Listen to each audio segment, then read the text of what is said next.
Au Nigeria, dans le cadre des élections générales, la Commission électorale nationale indépendante a annoncé le 3 juillet 2026 la prolongation de 2 semaines de l'inscription continue des électeurs au Nigeria. Initialement prévue pour s'achever le 10 juillet, l'opération se poursuivra jusqu'au 24 juillet 2026 afin de favoriser une plus large participation électorale. Cette décision fait suite aux recommandations des acteurs politiques et de la société civile pour garantir une chance équitable à chaque citoyen en vue des élections générales de 2027.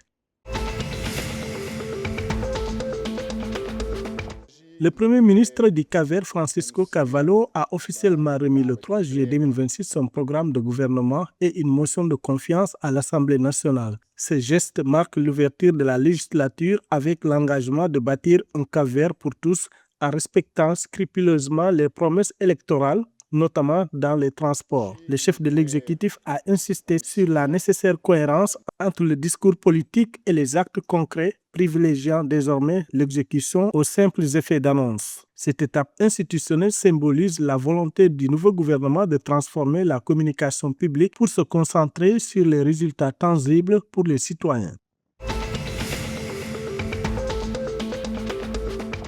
Le PIB réel du Sénégal a progressé de 1,2% au premier trimestre 2026 par rapport au trimestre 2025, selon l'ANSD. Cette croissance est exclusivement portée par le dynamisme du secteur tertiaire qui enregistre une hausse globale de 3,6%.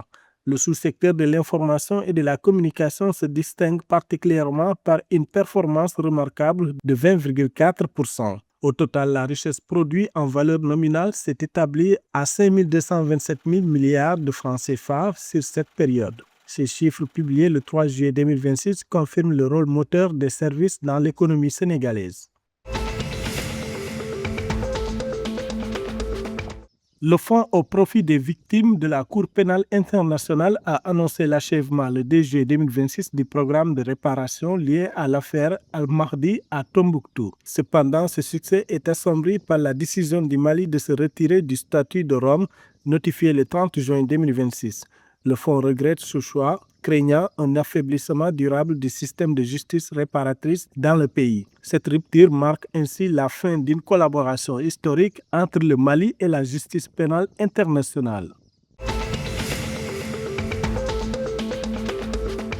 Le Cap-Vert et le Ghana ont été éliminés en 16e de finale de la Coupe du Monde le 3 juillet 2026. Malgré une performance héroïque face à l'Argentine 2-3, les requins bleus quittent leur premier mondial avec dignité, marqué par le record de longévité du gardien Vozina.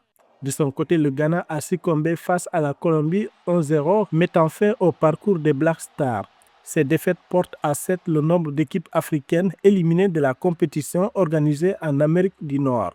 Désormais, seules 2 sélections du continent, Maroc et Égypte, restent encore engagées dans la course au titre.